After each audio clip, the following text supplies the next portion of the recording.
ಬಾಡಿನಲ್ಲಿ ವೆಸಲ್ಸ್ದಿಂದ ರಕ್ತ ತೊಳ್ತಾರೆ. For example ಇದು ನಾನು ಬ್ಲಡ್ ತಗೊಂಡಿದ್ದೀನಿ. ಸೊ ಇವಾಗ ಈ ಬ್ಲಡ್ನ ನಾನು ಏನು ಮಾಡ್ತೇನೆ, ಪ್ಲೇಟ್ಲೆಟ್ ಪೆರಿಸಿಸ್ ಮಷಿನ್ ಅಂತ ಇರುತ್ತೆ. ಆ ಮಷಿನ್ನಲ್ಲಿ ಏನು ಮಾಡಬೇಕು, ಆ ಬ್ಲಡ್ನ ಹಾಕಬೇಕು. ಕಂಪ್ಲೀಟ್ ಹೋಲ್ ಬ್ಲಡ್ನ ನಾನು ಮಷಿನ್ನಲ್ಲಿ ಹಾಕಿಬಿಟ್ಟು ಆಮೇಲೆ ಏನು ಮಾಡುತ್ತೆ, ಆ ಮಷಿನ್ ನನಗೆ ಬರೀ ಸೆಪ್ರೇಟ್ ಪ್ಲೇಟ್ಲೆಟ್ ಪ್ಲಾಸ್ಮಾ ಅಷ್ಟೇ ತೆಗೆದುಕೊಡುತ್ತೆ. ಪೆನಿಸ್ ಚಿಕ್ಕ ಚಿಕ್ಕ ವೆಸಲ್ಸ್ ಮತ್ತು ಕ್ಯಾಪಿಲರೀಸ್ನಲ್ಲಿ ನಾನು ಇಲ್ಲಿ ಒಂದು ಸ್ವಲ್ಪ ಬಿಡಬೇಕು, ಇಲ್ಲಿ ಒಂದು ಸ್ವಲ್ಪ ಬಿಡಬೇಕು, ಇಲ್ಲಿ ಒಂದು ಸ್ವಲ್ಪ ಬಿಡಬೇಕು, ಇಲ್ಲಿ ಒಂದು ಸ್ವಲ್ಪ ಬಿಡಬೇಕು. ಈ ಥರ 8ದಿಂದ 10 ಪ್ರಿಕ್ ಮಾಡಬೇಕಾಗುತ್ತೆ. ಪೆನಿಸ್ ಈ ಥರ ಬೆಂಡ್ ಆಗಿದೆ. ನಮಸ್ಕಾರ ವೀಕ್ಷಕರೇ, ನಾನು doctor Narayan Madgale, Ayurvedic sexologist, Ayurvedic consultant, ಬೆಂಗಳೂರಿನಲ್ಲಿ ಪ್ರಾಕ್ಟೀಸ್ ಮಾಡ್ತೀನಿ. ಎರೆಕ್ಟೈಲ್ ಡಿಸ್ಫಂಕ್ಷನ್ ಅಥವಾ ನಿಮೂರ್ ದೌರ್ಬಲ್ಯದಲ್ಲಿ ಬೇರೆ ಬೇರೆ ಟ್ರೀಟ್ಮೆಂಟ್ ಮೊಡಲಿಟೀಸ್ ಇದೆ. ಮೆಡಿಸಿನ್ ಅಸ್ಪೆಕ್ಟ್ ಬಗ್ಗೆ ನಾವು ವಿಚಾರ ಮಾಡಿದ್ವಿ.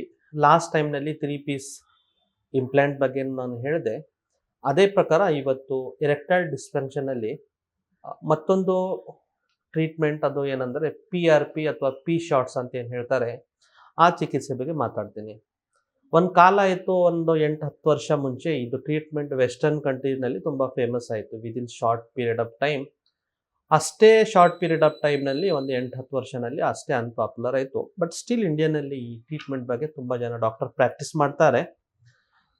ಓವರ್ ಆಲ್ ಇದರದ್ದು ಪ್ರೋಸ್ ಏನು, ಇದರದ್ದು ಕಾಸ್ ಏನು, ಇದು ಹೇಗೆ ವರ್ಕ್ ಆಗುತ್ತೆ ಅಂತ ಟೋಟಲ್ ಈ ವಿಡಿಯೋನಲ್ಲಿ ಹೇಳ್ಕೊಡ್ತೀನಿ. ಈ ವಿಡಿಯೋ ಲಾಸ್ಟ್ವರೆಗೆ ನೋಡಿ. ಇಫ್ ಇನ್ ಕೇಸ್ ಇನ್ನವರೆಗೆ ತಾವು ನಮ್ಮ ಚಾನೆಲ್ನ ಸಬ್ಸ್ಕ್ರೈಬ್ ಮಾಡಿಲ್ಲ ಅಂದರೆ ದಯವಿಟ್ಟು ಸಬ್ಸ್ಕ್ರೈಬ್ ಮಾಡಿ. ಯಾಕಂದರೆ sex related A to Z information, latest advancements ಏನಿದೆ ಸೆಕ್ಸುವಲ್ ಟ್ರೀಟ್ಮೆಂಟ್ಸ್ನಲ್ಲಿ ಎಲ್ಲ ಡೀಟೇಲ್ ಆಗಿ ಹೇಳ್ತೀನಿ.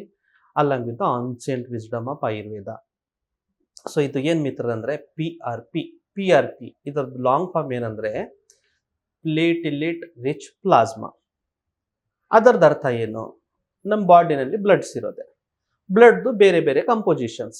ಬ್ಲಡ್ನಲ್ಲಿ ಹಿಮೋಗ್ಲೋಬಿನ್ ಇರುತ್ತೆ, ಬ್ಲಡ್ನಲ್ಲಿ ಪ್ಲೇಟ್ಲೆಟ್ ಇರುತ್ತೆ, ಬ್ಲಡ್ನಲ್ಲಿ ಪ್ಲಾಸ್ಮಾ ಇರುತ್ತೆ, ಬ್ಲಡ್ನಲ್ಲಿ WBCs ಇರುತ್ತೆ, ನ್ಯೂಟ್ರೋಫಿಲ್ಸ್ ಇರುತ್ತೆ, ಲಿಂಫೋಸೈಟ್ಸ್ ಇರುತ್ತೆ, RBCs ಇರುತ್ತೆ, ಬೇರೆ ಬೇರೆ ಇರುತ್ತೆ.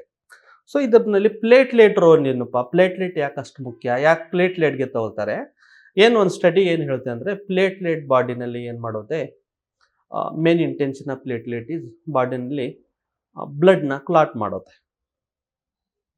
ಬ್ಲೀಡಿಂಗ್ನ ಸ್ಟಾಪ್ ಮಾಡೋದೆ. ಸೊ ಫಾರ್ ಎಕ್ಸಾಂಪಲ್ ತಾವು ಕೇಳಿರ್ಬೋದು, ಡೆಂಗು ಫೀವರ್ನಲ್ಲಿ ಡಾಕ್ಟರ್ ಹೇಳಿದಿರ್ತಾರೆ, ನೋಡಮ್ಮ ಪ್ಲೇಟ್ಲೆಟ್ ಕಡಿಮೆ ಆಗ್ತಾ ಇದೆ, ಹೊರಗಡೆಯಿಂದ ಪ್ಲೇಟ್ಲೆಟ್ ಹಾಕಬೇಕು, ಪೇಷಂಟ್ ಸ್ವಲ್ಪ ಸೀರಿಯಸ್ ಆಗ್ತಿದ್ದಾನೆ, ICU ಶಿಫ್ಟ್ ಮಾಡಬೇಕು. ಯಾಕಂದರೆ ಪ್ಲೇಟ್ಲೆಟ್ ಕಡಿಮೆ ಆದರೆ ಬಾಡಿನಲ್ಲಿ ಬ್ಲೀಡಿಂಗ್ ಸ್ಟಾರ್ಟ್ ಆಗುತ್ತೆ. ಎಲ್ಲಿ ಬೇಕಾದರೂ ಬ್ಲೀಡ್ ಆಗ್ಬೋದು. ಅದು ಮೋಷನ್ ಏರಿಯಾದಿಂದ ಬ್ಲೀಡ್ ಆಗ್ಬೋದು, ಮೂಗದಿಂದ ಬ್ಲೀಡ್ ಹೋಗ್ಬೋದು, ಹಲ್ಲು ಸಂಧಿಗಳಿಂದ ರಕ್ತ ಹೋಗ್ಬೋದು ಅಂತ. ಸೊ ಪ್ಲೇಟ್ಲೆಟ್ ವರ್ಕ್ ಈಸ್ ಬಾಡಿನಲ್ಲಿ ಆಗುವ ಬ್ಲೀಡಿಂಗ್ನ ಪ್ರಿವೆಂಟ್ ಮಾಡೋದು, ಅಥವಾ ಬ್ಲೀಡಿಂಗ್ ಆಗ್ತಾ ಇದ್ರೆ ಅದಕ್ಕೆ ಕ್ಲಾಟ್ ಮಾಡೋದು. ಸೊ ಈ PRP ಟ್ರೀಟ್ಮೆಂಟ್ನಲ್ಲಿ ಏನು ಮಾಡ್ತಾರೆ ಅಂದರೆ, ನಿಮ್ಮ ಬಾಡಿನಲ್ಲಿ ವೆಸಲ್ಸ್ದಿಂದ ರಕ್ತ ತೊಳ್ತಾರೆ. ಫಾರ್ ಎಕ್ಸಾಂಪಲ್ ಇದು ನಾನು ಬ್ಲಡ್ ತಗೊಂಡಿದ್ದೀನಿ. ಸೊ ಇವಾಗ ಈ ಬ್ಲಡ್ನ ನಾನು ಏನು ಮಾಡ್ತೇನೆ, ಪ್ಲೇಟ್ಲೆಟ್ ಪೆರಿಸಿಸ್ ಮಷಿನ್ ಅಂತ ಇರುತ್ತೆ. ಆ ಮಷಿನ್ನಲ್ಲಿ ಏನು ಮಾಡಬೇಕು, ಆ ಬ್ಲಡ್ನ ಹಾಕಬೇಕು. ಕಂಪ್ಲೀಟ್ ಹೋಲ್ ಬ್ಲಡ್ನ ನಾನು ಮಷಿನ್ನಲ್ಲಿ ಹಾಕಿಬಿಟ್ಟು ಆಮೇಲೆ ಏನು ಮಾಡುತ್ತೆ, ಆ ಮಷಿನ್ ನನಗೆ ಬರೀ ಸೆಪ್ರೇಟ್ ಪ್ಲೇಟ್ಲೆಟ್ ಪ್ಲಾಸ್ಮಾ ಅಷ್ಟೇ ತೆಗೆದುಕೊಡುತ್ತೆ.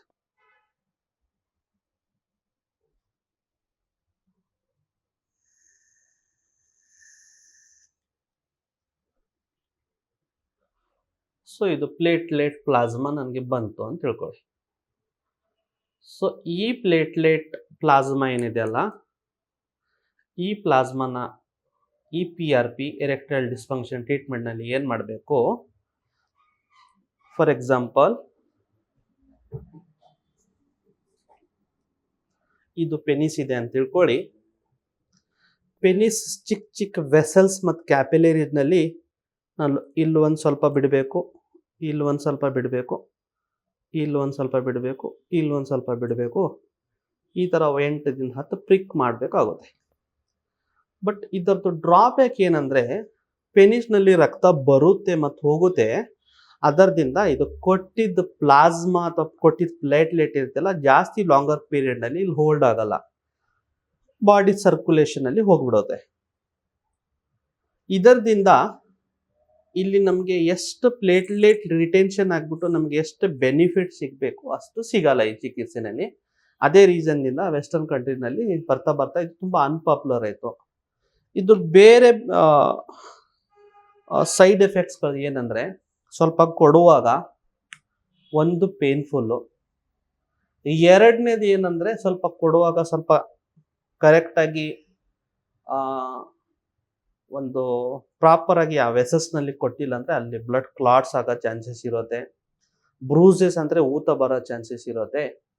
ಮತ್ತು ನಾನೇ ಎಷ್ಟೋ ಪೇಷಂಟ್ನಲ್ಲಿ ನೋಡಿರ್ತೀನಿ ಇದರದ್ದು ಸೈಡ್ ಎಫೆಕ್ಟ್ ಏನಂದರೆ, ಒಂದೊಂದು ಸರ್ತಿ ಆ ಪೆನಿಸ್ಗೆ ಫ್ರ್ಯಾಕ್ಚರ್ ಮಾಡ್ತಾರೆ ಇದರಿಂದ. ನಮ್ಮ ಹತ್ರ ಎಷ್ಟೋ ಪೇಷಂಟ್ ಬಂದಿದ್ದಾರೆ, ಪೆನಿಸೇ ಈ ಥರ ಬೆಂಡ್ ಆಗಿದೆ. ಯಾಕಂದರೆ ಅದು ಕಾರ್ಪಸ್ ಕ್ಯಾವೆನೋಸಾ ಅಥವಾ ಆ ಪೆನಿಸ್ದೇನು ಮೇನ್ 2 ರಾಡ್ ಇದೆ ನೋಡಿ, ಒಂದು ರಾಡ್ ಫ್ರ್ಯಾಕ್ಚರ್ ಆಗಿದೆ ಕೊಡೋಕೆ ಹೋಗ್ಬಿಟ್ಟು. ಯಾಕಂದರೆ ತುಂಬ ಕ್ಲಿನಿಕ್ಸ್ನಲ್ಲಿ ಅಥವಾ ತುಂಬ ಡಾಕ್ಟರ್ಸ್ ಏನು ಪ್ರಾಕ್ಟೀಸ್ ಮಾಡ್ತಾರ, ಮೋಸ್ಟ್ ಆಫ್ ದ ಟೈಮ್ ಈ ಇಂಜೆಕ್ಷನ್ ಡಾಕ್ಟರ್ಸ್ ಕೊಡಲ್ಲ. ಡಾಕ್ಟರ್ ಸಜೆಸ್ಟ್ ಮಾಡ್ತಾರೆ PRP ಟ್ರೀಟ್ಮೆಂಟ್ ಮಾಡ್ಕೋಪ್ಪ, ನಮ್ಮ ಕ್ಲಿನಿಕ್ನಲ್ಲಿ ಬರಬೇಕು, ವಾರಕ್ಕೆ 1 ಸತಿ, ವಾರಕ್ಕೆ 2 ಸತಿ, 15 ದಿವಸ 1 ಸತಿ ಬಂದುಬಿಟ್ಟು ಚಿಕಿತ್ಸೆ ಮಾಡ್ಕೋಬೇಕಂತ ಹೇಳ್ತಾರೆ. ಅವ್ರು ಸ್ಟಾಪ್ ಮಾಡ್ತಾ ಇರ್ತಾರೆ. ಯಾರು ಸ್ವಲ್ಪ ಎಕ್ಸ್ಪರ್ಟಿ ಇಲ್ಲ ಅದರಲ್ಲಿ, ಅಥವಾ ಎಷ್ಟೋ ನಾನೇ ಕ್ಲಿನಿಕ್ಸ್ನಲ್ಲಿ ನೋಡಿದ್ದೀನಿ ಅನ್ಕ್ವಾಲಿಫೈಡ್ ಸ್ಟಾಪ್ ಮಾಡ್ತಾರೆ ಇದಕ್ಕೆ. ಅದರಿಂದ ಏನಾಗುತ್ತೆ, ಸಮ್ ಟೈಮ್ ಅವ್ರಿಗೆ ಬಾಡಿದ ಅನಾಟಮಿ ಗೊತ್ತಾಗಿರಲ್ಲ, ವೆಸಲ್ಸ್ ಹೇಗಿದೆ, ಎಷ್ಟು ಡೀಪ್ ಇದೆ, ಅಲ್ಲಿ ಎಷ್ಟು ಪ್ರೆಷರ್ದಿಂದ ನಾನು ಇದು ರಿಲೀಸ್ ಮಾಡಬೇಕು ಅಂತ ಗೊತ್ತಿರಲಿಲ್ಲ. ಅದರಿಂದ ಏನಾಗುತ್ತೆ, ಅಲ್ಲಿ ಸ್ವಲ್ಪ ಮೂಮೆಂಟ್ನಲ್ಲಿ ಪೆನಿಸ್ ಫ್ರ್ಯಾಕ್ಚರ್ ಆಗೋದು ಸಾಧ್ಯತೆ ಇರುತ್ತೆ. ಜೊತೆಗೆ ಏನಂದರೆ, ಫಾರ್ ಎಕ್ಸಾಂಪಲ್ ಇದು ಇಲ್ಲೇ ಉಳಿಬೇಕಂತ ಈ ಪೆನಿಸ್ನಲ್ಲಿ ಇಲ್ಲಿ ಏನೋ ಸ್ವಲ್ಪ ರಬ್ಬರ್ ಬ್ಯಾಂಡಿಂಗ್ ಮಾಡಿ ಇದನ್ನ ಕ್ಲಾಟ್ ಮಾಡೋದು ನಾವು ಹೋಲ್ಡ್ ಮಾಡಿದ್ರೆ ಸ್ವಲ್ಪ ಬೇರೆ ಸ್ವೆಲ್ಲಿಂಗ್ ಬರೋದು ಆ ಥರ ಪಾಸಿಬಿಲಿಟೀಸ್ ಇರುತ್ತೆ. ಸೊ ಈ PRP ಚಿಕಿತ್ಸೆ ಎರೆಕ್ಟೈಲ್ ಡಿಸ್ಫಂಕ್ಷನ್ಗಿಂತ ಹೇರ್ ಲಾಸ್ ಟ್ರೀಟ್ಮೆಂಟ್ನಲ್ಲಿ, ಪಿಂಪಲ್ಸ್ನಲ್ಲಿ, ಅದರಲ್ಲಿ ಫೇಶಿಯಲ್ ಟ್ರೀಟ್ಮೆಂಟ್ನಲ್ಲಿ ಇದರದ್ದು ಬೆನಿಫಿಟ್ ಚೆನ್ನಾಗಿ ಕಾಣಿಸಿದೆ. ಯಾಕಂದರೆ ಇವಾಗ ಸ್ಕಾಲ್ಪ್ ಕೆಳಗಡೆ ನಾನು ಇಂಜೆಕ್ಟ್ ಮಾಡಿಬಿಟ್ರೆ ಇದಕ್ಕೆ ಸ್ವಲ್ಪ ಲಾಂಗ್ ಟೈಮ್ವರೆಗೆ ಅಲ್ಲಿ ಉಳಿಯುತ್ತೆ. ಬಟ್ ಆ್ಯಸ್ ಪೆನಿಸ್ನಲ್ಲಿ ರಕ್ತ ಬರುತ್ತೆ ಮತ್ತು ಹೋಗುತ್ತೆ. ಅದರಿಂದ ಎರೆಕ್ಟೈಲ್ ಡಿಸ್ಫಂಕ್ಷನ್ ಟ್ರೀಟ್ಮೆಂಟ್ನಲ್ಲಿ ಇದು ಏನು ಅಷ್ಟು ಬೆನಿಫಿಷಿಯಲ್ ಗೊತ್ತಾಯಿತು. ಆಮೇಲೆ ಬರ್ತಾ ಬರ್ತಾ ಇದ್ರ ಪಾಪ್ಯುಲಾರಿಟಿ ಕಡಿಮೆ ಆಯಿತು. ಸೊ ಈ PRP ಬೆನಿಫಿಟ್ಸ್ ಏನು, ಇವಾಗ ನಾನು ಡ್ರಾಬ್ಯಾಕ್ಸ್ ಬಗ್ಗೆ ಹೇಳಿದೆ. ಬೆನಿಫಿಟ್ಸ್ನಲ್ಲಿ ಅಂದರೆ ಒಂದು 10-15 ವರ್ಷ ಮುಂಚೆ ಬರೀ ಪಿಲ್ಸ್ ತೊಗೊಂಡು ತುಂಬ ಜನರಿಗೆ ಸಾಕಾಗಿತ್ತು. ಬೇರೆ ಏನಾದರೂ ನಾವು ಮಾಡಬೇಕು, ಬೇರೆ ಏನಾದರೂ ಟ್ರೈ ಮಾಡೋಣ ಅಂತ ಇದರದ್ದು ಇನ್ವೆನ್ಷನ್ ಆಯಿತು. ಸ್ವಲ್ಪ ಜನರಿಗೆ ಔಟ್ ಆಫ್ 10 ಒಂದು 3 to 4 ಜನ ಸ್ಯಾಟಿಸ್ಫ್ಯಾಕ್ಟ್ರಿ ಇತ್ತು. ಬಟ್ ಏನಂದರೆ, ಒಂದು ಪ್ಲೇಟ್ಲೆಟ್ಗಿನ್ನ ಒಂದು ಆ್ಯಾವರೇಜ್ ಲೈಫ್ ಸ್ಪ್ಯಾನ್ ಇದೆ ಅಂತ ತಿಳ್ಕೊಳ್ಳಿ. ಈ ಟ್ರೀಟ್ಮೆಂಟಿಂದ ಸ್ವಲ್ಪ ಜನರಿಗೆ ಒಂದು 3 months, ಒಂದು ಸ್ವಲ್ಪ ಜನರಿಗೆ 6 ತಿಂಗಳು ಇದರದ್ದು ಬೆನಿಫಿಟ್ ಸಿಕ್ತು, ಒಳ್ಳೆ ಉದ್ರೇಕ ಬರೋಕ್ಕೆ ಸ್ಟಾರ್ಟ್ ಆಯಿತು. ಬಟ್ ಅಗೇನ್ ಏನಿದೆ, ಒಂದು 3 to 6 months ಈ ಪ್ಲೇಟ್ಲೆಟ್ ಏನು ಮಾಡುತ್ತೆ, ಇದರದ್ದು ಒಂದು ನ್ಯಾಚುರಲ್ ಟೈಮಿಂಗ್ ಕೊಲ್ಯಾಪ್ಸ್ ಆಗಿಬಿಟ್ಮೇಲೆ ಸ್ಲೋಲಿ ಏನಾಗುತ್ತೆ, ಮತ್ತು ಆ್ಯಸ್ ಯೂಶುವಲ್ ಮುಂಚೆ ಏನು ಎರೆಕ್ಟೈಲ್ ಡಿಸ್ಫಂಕ್ಷನ್ ಇತ್ತು ಆ ಥರನೇ ಆಗುತ್ತೆ. ದ ಇಂಟೆನ್ಷನ್ ಆಫ್ ಈ ಇಂಜೆಕ್ಷನ್ ಪ್ಲೇಟ್ಲೆಟಲ್ಲಿ ಏನು ಕೊಡಬೇಕಂದ್ರೆ, ಅಲ್ಲಿ ವ್ಯಾಸ್ಕ್ಯುಲೇಚರ್ ಬೆಳಿಬೇಕು, ಹೊಸ ನರ ಉತ್ಪತ್ತಿ ಆಗಬೇಕಂತಿತ್ತು.